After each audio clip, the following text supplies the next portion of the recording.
and what the implications of the last year were in terms of how do you think about the operating model and the need to be able to be much more adaptive and pivot.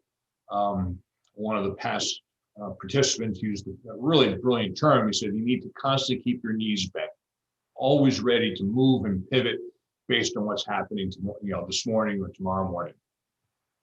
And then as I kind of deconstruct this model here, you go down to the bottom portion, which is what we'll focus our conversation on today, which is the classic kind of people, process, and technology. And I focus first around thinking about the processes, because we need to understand what the end-to-end processes are. How do we want to structure our organization in terms of leveraging the people and really unleashing them and harnessing their abilities. And then finally providing that integrating technology environment for all of that. Just as a reference, and then I'll turn it over to you, Jane. We sent out a handout, which everybody should have this same document. We summarized the outputs from roundtable 1 and 2 and simply included them here. So over on the left, you'll see the questions that we kind of posed and discussed. And then on the right is kind of a summary of the conversation. I'm not going to go into it this afternoon, but just as a courtesy for those of you who may not have joined 1 or 2, it gives you some context in some of the lessons learned, which were fascinating in terms of what people kind of talked about and how that starts to affect how we think about the running of our organizations. So I'll pause here. Again, welcome to those who are dropping in on the call. Jane, why don't you lead us into the promised land? Thank you. And as Keith said, I'm a taskmaster, so given it's a small group, I really want you to be on video if you could, because it deepens our conversation. And this is about each of us sharing examples of, for this third topic, people, processes, and resulting digital. So Vinod, Kylene, and David, please do come on video.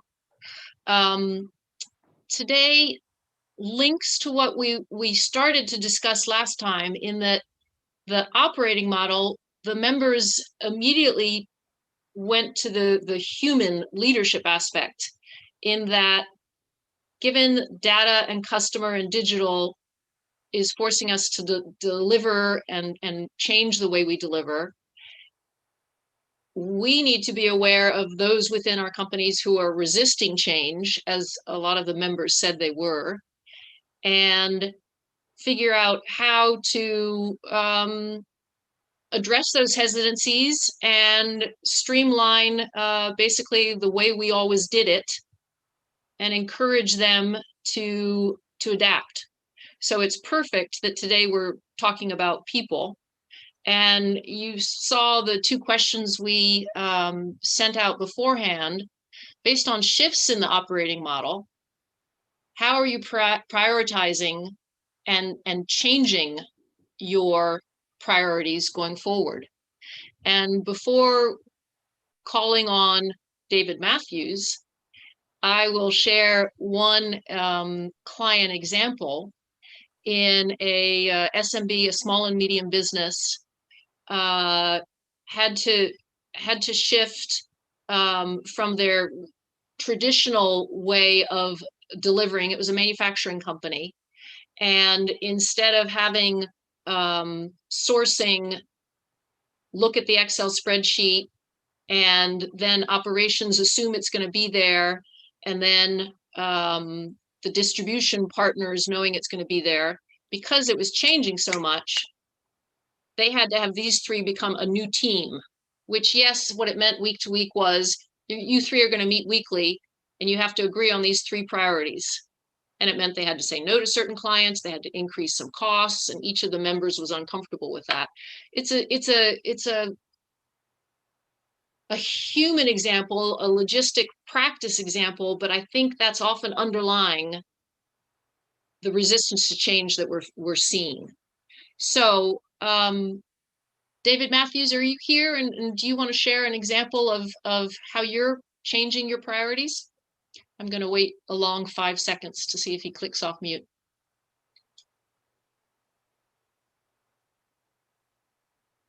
No, he's not going to click off mute. Guess what, David Harper? You get to go first. Woohoo! All right. So first of all, thank you, Jane. It's a pleasure to be invited. Appreciate to be involved. Just as context, I'll just let people know. Yes. So I'm David Harper. I've spent the last 22 years in leadership development and growth. 5 years in Manhattan, 2 years as a consultant, 3 years running a consulting practice. Target clients were Fortune 50, Fortune 500. Set up my own firm 18 years ago, relocated to Savannah, Georgia. Obviously not for the economic opportunity compared to New York City, more for quality of life. We work with incumbent mid to senior level executives. We also work with high potential executives, typically one-on-one for a period of 12 to 24 months. We're presently working across the US, Canada, and Europe as well. So I have a network of consultants as well that I oversee. What's been fascinating for us, because I've been in this field quite a lot, been involved in leadership development for 22 years, is just seeing the shift and the use of technology. So I'm old enough to remember when you would do things like coaching was predominantly in person. And then there was a somewhat of a shift to maybe phone coaching if you weren't located in the same city, or even in Manhattan, it would take you like an hour to go see a client. You could do phone coaching. Over time, the technology allowed you to do video. I had a client actually tell me 3 or 4 years ago about this new thing called Zoom. He said, you really need to use it. And we'd been using like WebEx and GoToMeeting, and we had a lot of bugs with it. And so he said, now you gotta try this new thing called Zoom. I'm like, oh, okay. And of course, we've just stuck with it. What we've seen actually throughout 2020 and this year is an acceleration of our model, because we've been working virtually for more than 5 years now with clients, probably on the order of 7 to 10. And really, the major issue was simply people's acceptance of the technology. And I would say it probably, there was a distinction between those older and those younger. For the younger executives, this kind of technology is just like a given. For the older, well, maybe it's not so good. But as a result of the pandemic and people working virtually, it's now become sort of quote unquote normal. David? So, yeah. Very clear. Can you also share your strategic shift to the in terms of digital to social marketing? Oh, yeah. I'm old enough, obviously, to remember when like Windows came out and people, and even the personal computer came out, and people were kind of wondering what you would do with a personal computer. The same thing with like social media. Excuse me, Keith, can Sure. you mute David? I'm glad he's joined audio, but if you can mute him. Or Trevor, if you can mute him. Trevor, if you could do that for us, please. Thank you. Thanks, perfect. Keep going, David. So yeah, so you know, same thing with like social media. Old enough to remember when these things came out of the ground. I use LinkedIn, have been using that, I think, longer than all the other platforms, but realized obviously that, you know, Twitter and Facebook and others are being used as well. I've been blessed with a daughter whose expertise is in social media. She's currently in England. And so we had a conversation and I said, look, I think I'm a lot like your older clients who know that they need it, but either don't have the time to do it and probably really have no clue in terms of how best to use it. I can technically post, but I don't know essentially how to post well.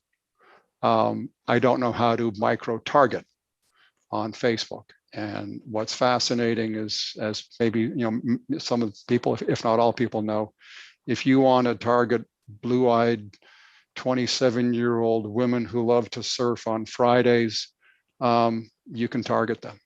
And so it opened up my eyes and our firm's eyes to what's possible. So we began investing in that.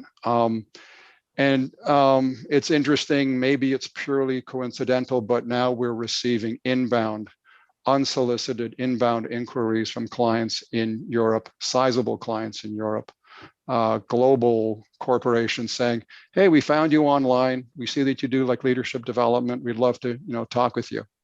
And, the ROI is just crazy, just in terms of, the potential opportunity and sort of what the spend is.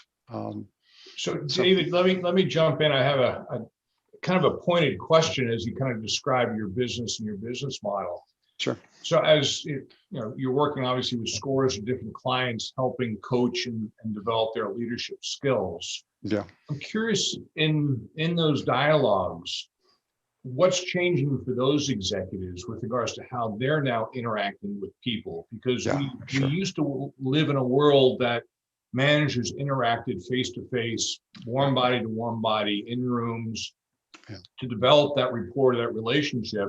And if I'm a leader that is working on myself and trying to improve my skills as an individual, and I'm working in this new digital environment, very virtual environment, establishing that connection with people in relationship, what are you finding with your clients as they kind of think differently about that whole conversation of working together in a very virtual world, especially for a leader who's humble enough to acknowledge that they have their own developmental issues that may be shortchanging their ability to lead well?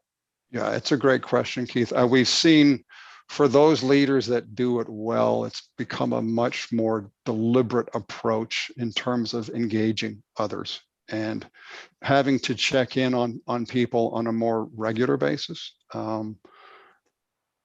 There were tremendous indicators of people, the first wave was, okay, so what's going to happen?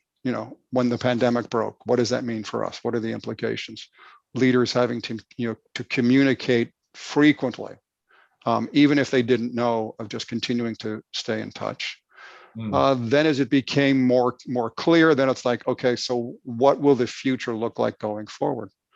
And then again, having to continue to communicate to people. Now, of course, the issue is, okay, so when do we come back to quote unquote normal?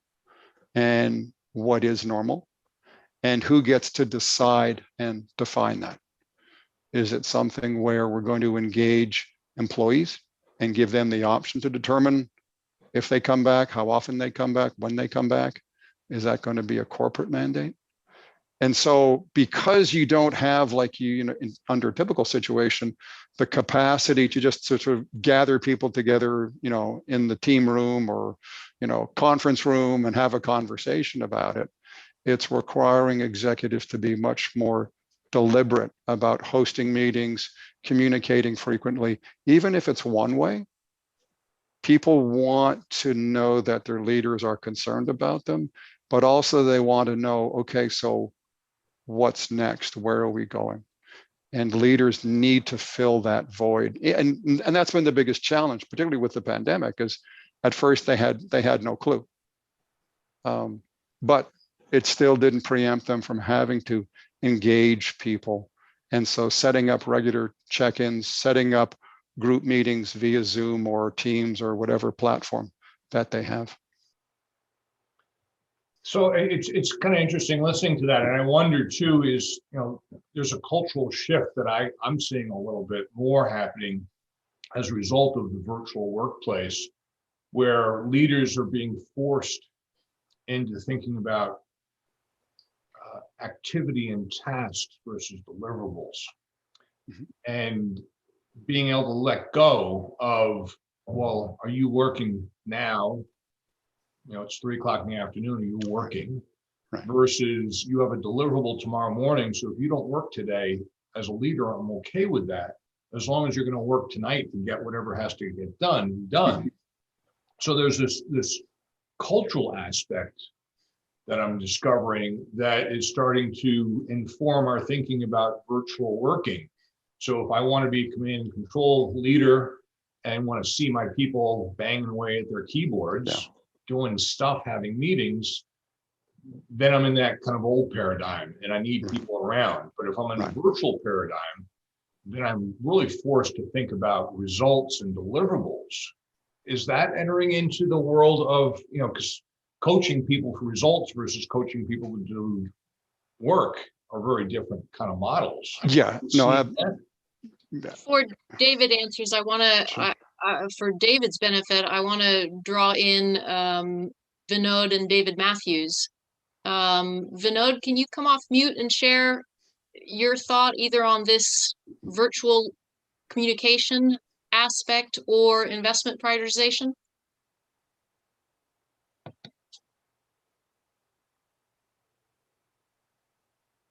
I guess not. How about David Matthews if we were to take you off mute? Thank you, Trevor.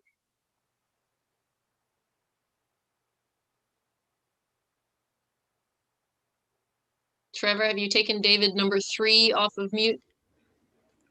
I can only ask them to unmute. I can't physically Okay. unmute them, unfortunately. Sorry. Okay. So I guess they're just listening in to us 3 thought leaders. Okay, David. Vinod's off mute. Hey, sorry. Can you hear me okay? Yes, we can. And go ahead and, as David Harper did, just say what your company is and where you're based so we get a sense. Hey. Yeah, can you see me okay? Yes, Yeah. thank you for sharing your screen. No worries. I wasn't actually ready for a video call today. I'd taken the day off and I was fixing lunch for my son who's about to go to his hybrid session. But yeah, no, interesting, very interesting conversation. So I am most recently was with the GE Digital. I'm in transition. I cannot disclose where I'm going next, but obviously a lot has changed in the digital world for us as well. And I'll relate to examples of GE Digital. So our focus has been digitizing industrial customers. When I say industrial customers, these are power plants, oil and gas companies, and then aircraft carriers where we make engines and supply the equipment, right? And now with the operating model that's changing, right? Internally, we've had to go through our own change, and it's a continuum, I would say, just because if you think about a large company becoming a digital company, it takes a long time to stir that boat, right?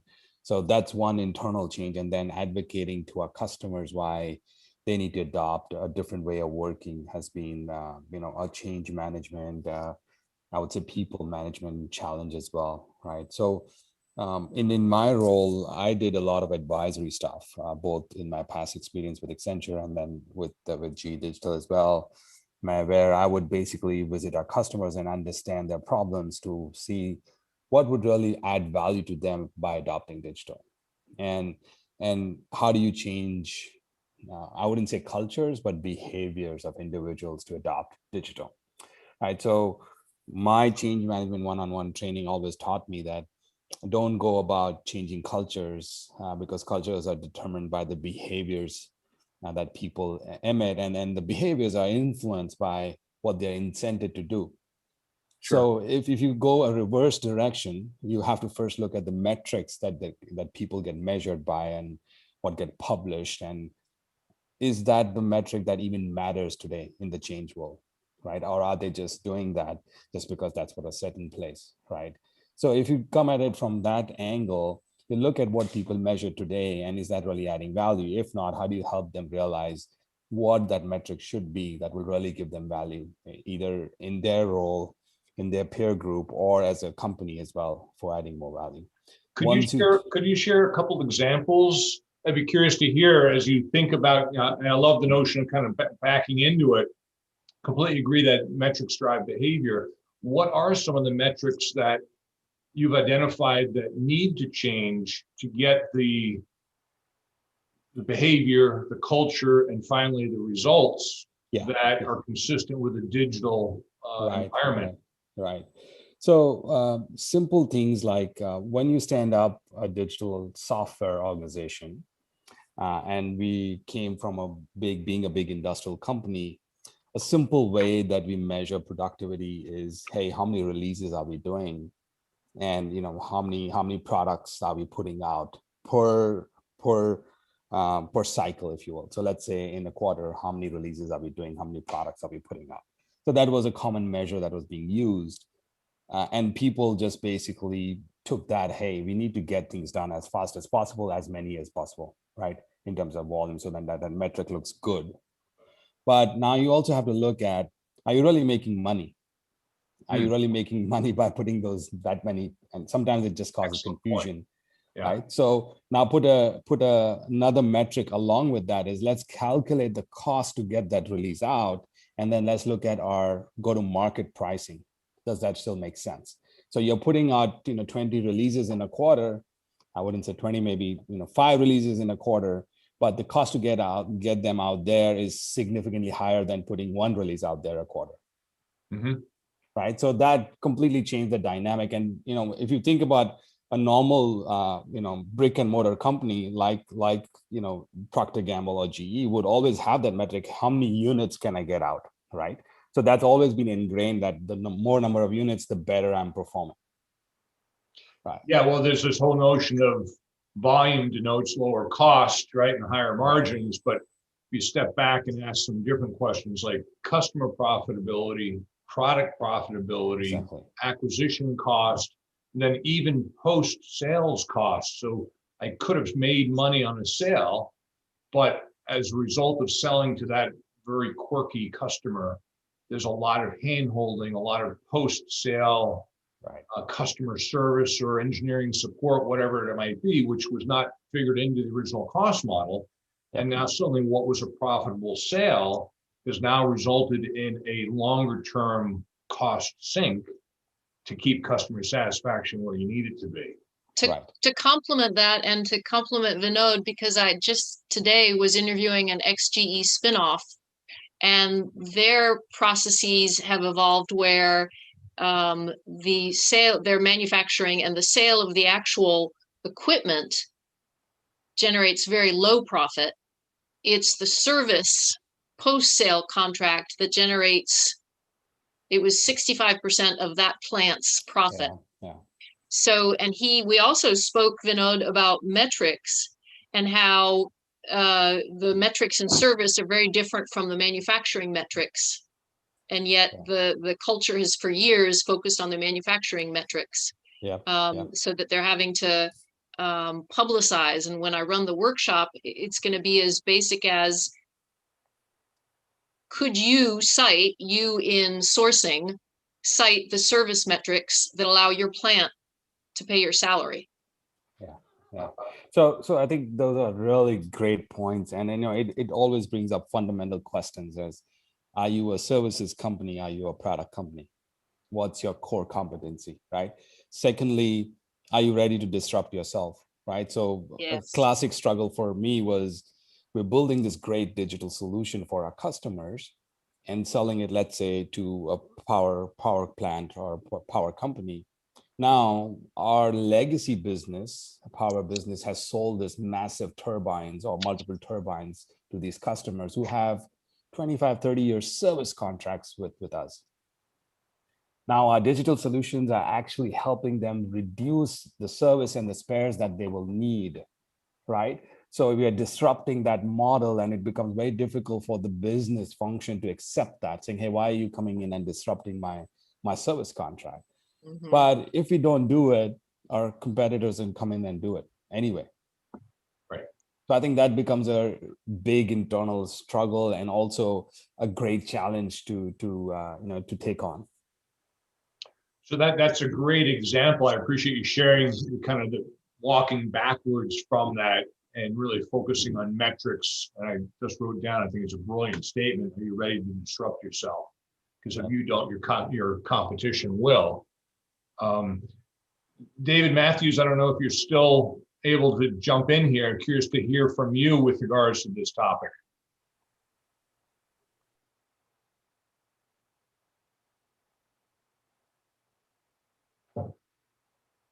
No? Worth a try, Keith. Good man. Tenacity. Tenacity. So I guess kind of pivoting back to you, David Harper, as you kind of, and I really value where you sit in industry, and that you're able to talk to a lot of different organizations and a lot of different executives. Are there other themes like this that are starting to emerge especially from an L&D perspective, you say, you know what, just like the example of kind of working backwards from metrics to behaviors, to culture, to results, that's a shift of the framework, right? So that's almost an L&D kind of intervention around. So how do you get executives to think differently about things like that? Are there other core kind of L&D spaces that you find yourself kind of circling around to improve leadership effectiveness here? I think the trend we've seen since 2008 is a real shift in power from corporations. This is obviously general, from corporations to talent. So 2008, 3 jobs became 2 jobs. Employees, if they had a job, stuck it out. But when the economy returned, those 2 jobs didn't go back to 3 jobs. So people were able to do more using the technology that they had. So they were able to use technologies to become increasingly productive in ways that they hadn't in the past. Companies also had said to them post 2008, 2009, we can no longer guarantee you employment for life. So now it's really up to you. You're in charge of your career. I think the end goal of that is that many individuals, particularly the highly skilled, said, totally fine, totally fine. I'm in charge of my career. So let's just get very clear. You can't promise me unending employment, and I won't promise you undying loyalty. Basically, it's going to be service for hire, some kind of mercenary exchange. And it's interestingly now, as the economy has accelerated, technologies have accelerated, when you use the term disruption. I mean, how it's enabled people to work and do things that companies couldn't have fathomed in the past. You're seeing now the value of highly skilled people.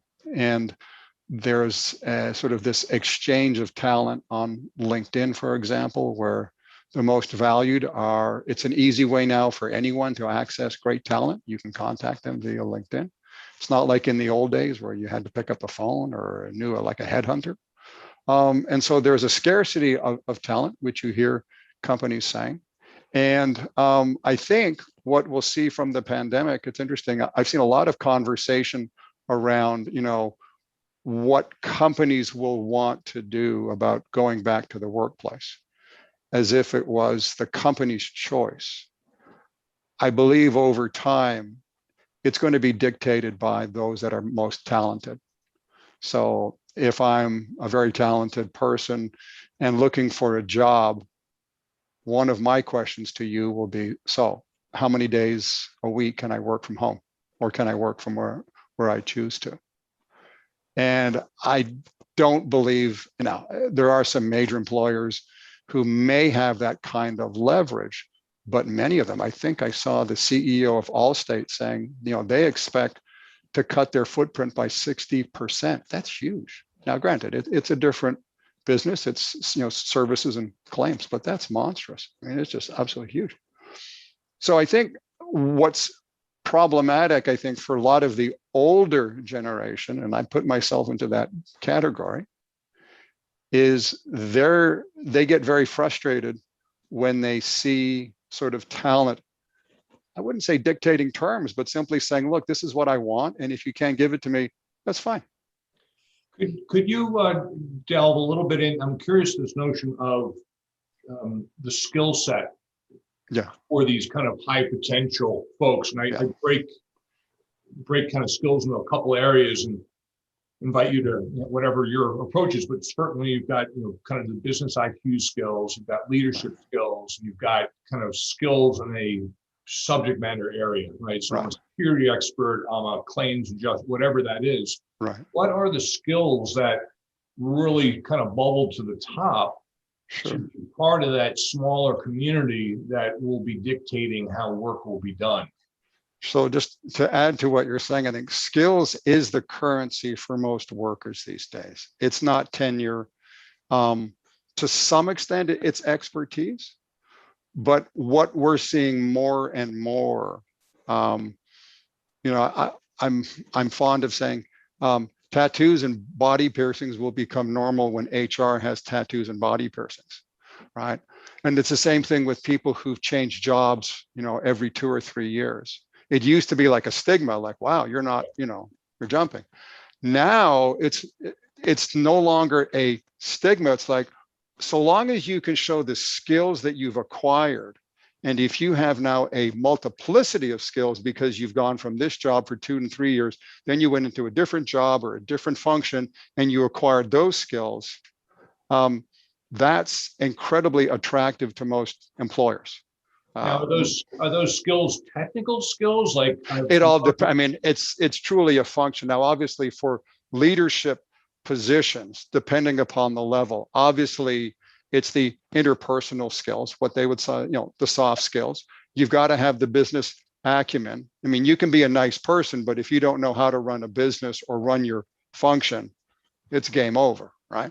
The EQ that everyone talks about, I think people will say yes, but it's hard to actually define. So EQ is often, everyone will says, well, they need EQ, and everyone goes, yeah, that's important. But then when you sort of get down to like, what do you actually mean by EQ? Usually it's like, well, they shouldn't be a jerk. You're like, okay, that's good. And they should treat people well.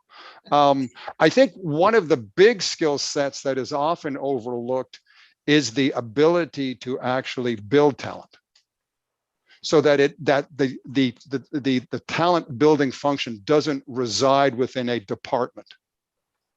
That part of a leader's skill set is the ability to cultivate talent and build the members of his or her team so they can go off and do different things. Yes, David, go ahead. If I can interrupt, that totally captures what Daniel Pink shared, that finally the leaders are starting to practice, which is, okay, I need to give my team an autonomy, mastery of skills, and purpose, which means keeping to translate the ever-evolving linkage between what you're doing and our strategy. I think now more than ever that autonomy is hardest for the older generation. And but go ahead, you were going to finish. Well, I was just going to say, I mean, I went to business school more than 20 years ago, and I had to seek out a program that actually taught leadership. Again, it's 20 plus years ago. Even I think now, from what I've seen, they're teaching leadership skills, but not about, well, how do you build talent as a leader? And to me, that's almost, it's up there, like in the top 5. As a leader, part of your goal is to build the skills and capabilities of the people that they lead so they can go beyond you. That actually gets back to this whole notion of metrics again, right? Think about, so what are your leaders typically measured on? It's about delivering the results that your department, organization are accountable for delivering. So I'm a good leader because I can harness my people to get that result.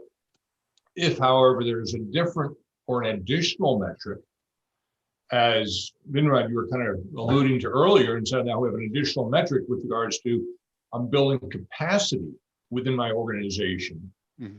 I'm building and developing my people to become even more effective. It's not just about the results, but it's about, if I could measure, come up with a quotient saying, here's my organizational capacity to get things done. And I would, as a leader, get rewarded based on that, in addition to just cranking out turbines or delivering on service contracts or whatever that is. Exactly. Because it gets back to this fundamental issue that 3 years ago, we had 3 jobs. Last year, we had 2 jobs. This year, we have 1 job. So the way I can track that to go from 3 to 2 to 1 is because my ability, not just to use automation and technology, but the effectiveness and the capacity of people has improved. Yes. And therefore, I can do much, much more with, in fact, less without breaking the backs of people. Absolutely. So, Vinrod, you want to add to that? Yeah. So for me, the measure of success from a leadership point of view is how many successes have you created in your people.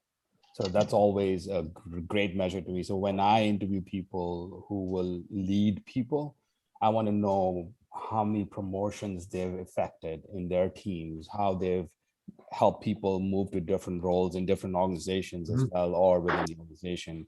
That kind of determines how many successes that you've created, because ultimately, you have to be in a position where you're always dispensable because you have a succession plan ready for yourself.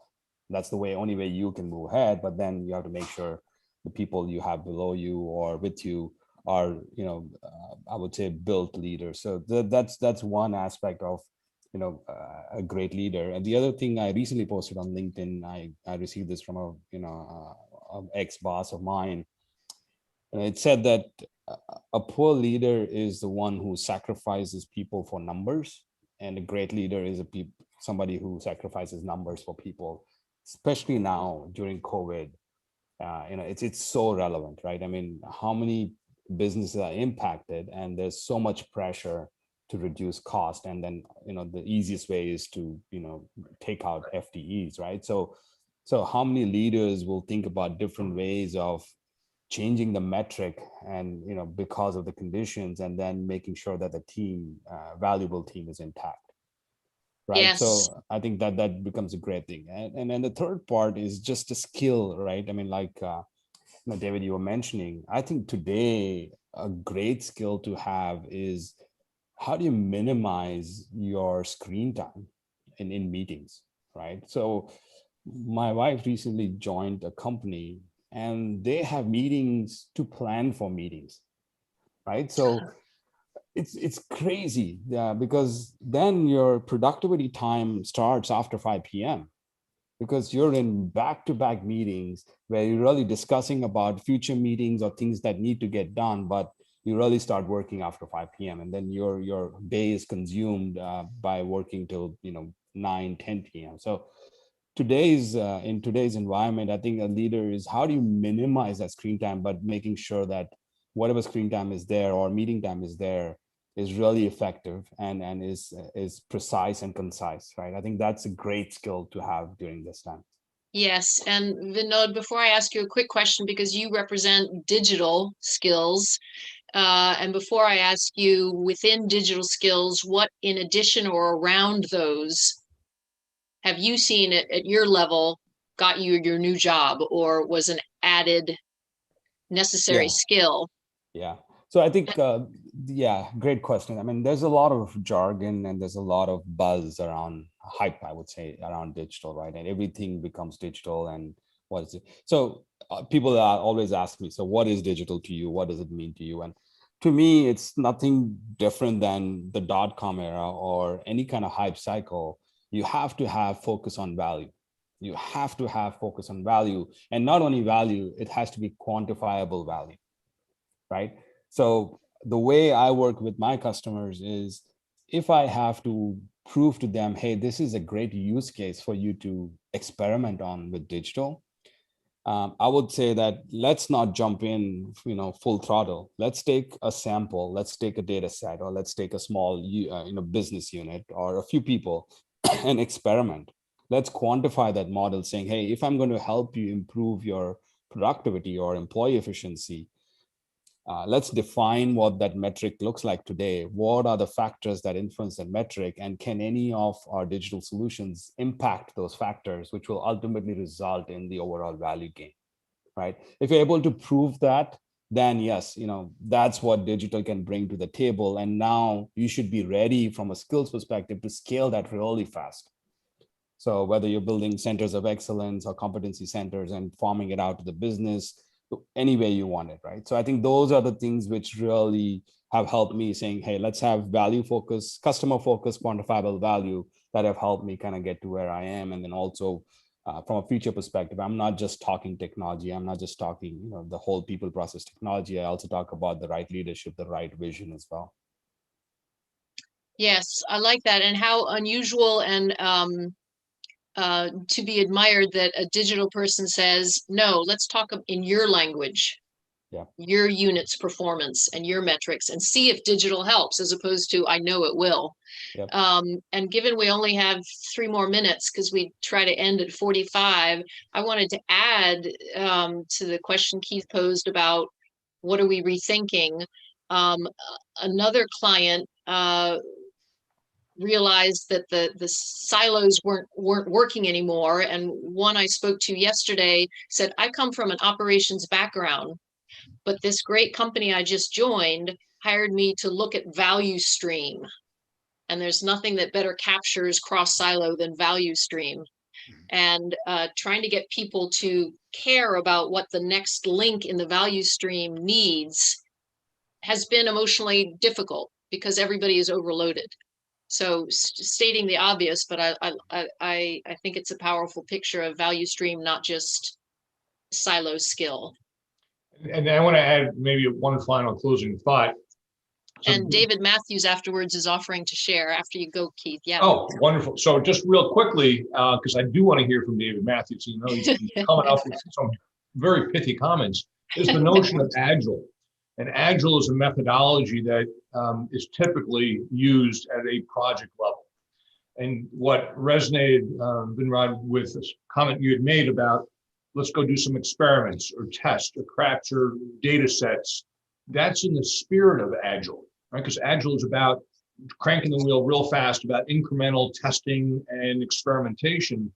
So I find myself increasingly thinking about, so how do I take some of the Agile principles and push them up into the organization and say, how do I make my organization Agile, not just a team Agile? And then to David Harper, to your space, well, how do we create more Agile leaders, right, who are able to not just adapt to change, but really look at change as a strategic asset or differentiator. So I want to create disruptions before my competition does, right? I want to create people who are not just resilient, which implies, well, they'll get through it, but they are the ones causing the disruption and constantly shaking things. And that's perceived as a good thing, which does not fit any of the old mental models. No, I mean, Keith, to your point, just quickly, one of the Is that executives. David Matthews? No, this is David Harper. I'm sorry, I thought that was David Matthews. I was about to fall out of my chair. I was just going to say, when you talked about Agile, it's funny, one of the executives that I'm personally working with is a chief technology officer of an organization, and he is bringing in Agile to the organization. And it's just fascinating to see, to your point, the kind of reactions that people have. And some are very unnerved by this kind of flexible, fluid model that it, you know, represents, particularly those on the client side. Just as a plug for myself, I'm in the process of finishing a book which talks about digital and business transformation and how hyper automation is the kind of the latest buzzword. Well, how does that influence that? But there is the notion of how do we think about continuous transformation, right? And that's where I think leaders really need to be starting to think differently, because transformation is about going from A to B, right? Change tends to be going from A to A plus, but when you're going from A to B, that's a big shift. That's transformation. Continuous transformation is there is no B. There's constantly there's B, then there's C, then there's D, then there's E, and that's where I think we can look from lessons around Agile and bring them up. So I'd love to share some of the writing I'm doing about that specifically and see if that resonates, David, with some of the conversations that you're having. And certainly the rest of you as well, I'm happy to share with, because I'm trying to evolve this thinking, because I do see leadership needs to, you know, we think about the new versus the old folks, right? And I've been around for a while too. How do we equip everybody with the ability to really function at a different level in today's world? Yep. And thank you, David Matthews, from typing in your car that you're focusing on the blended in-person and virtual with mental health products. That is a hot topic. Well, thank you each for going with this flow. Keith and I never know who's going to contribute, but you each contributed, and thank you, Keith, for capturing key comments, so that afterwards you have something in notes to reflect on. This is the final meeting, but glad to meet and exchange with each of you. And we're going to get our heads together and say, what's the next series? And I think some of the things we talked about are great fodder for where conversations need to be had in these kind of forums around how do we help our leaders develop different kind of skills, right? So work versus output, measuring different things, to Vinrod's point, right? Not cranking units, right? Widgets, but what is my business model? What's the profitability model? What's the true cost model? Can I live in a world where I have two different business models? One, which is the sale of a unit, and I have metrics of 5% return on that, which is completely unacceptable. But then I have a services side of the business, which has a 40% return, because I'm using the sale as a lead generator, in fact, to the back end of the business. So I need two different business models in that case. Can I, as a leadership team, hold two different business models, especially when I grew up in manufacturing and I'm all about making better widgets?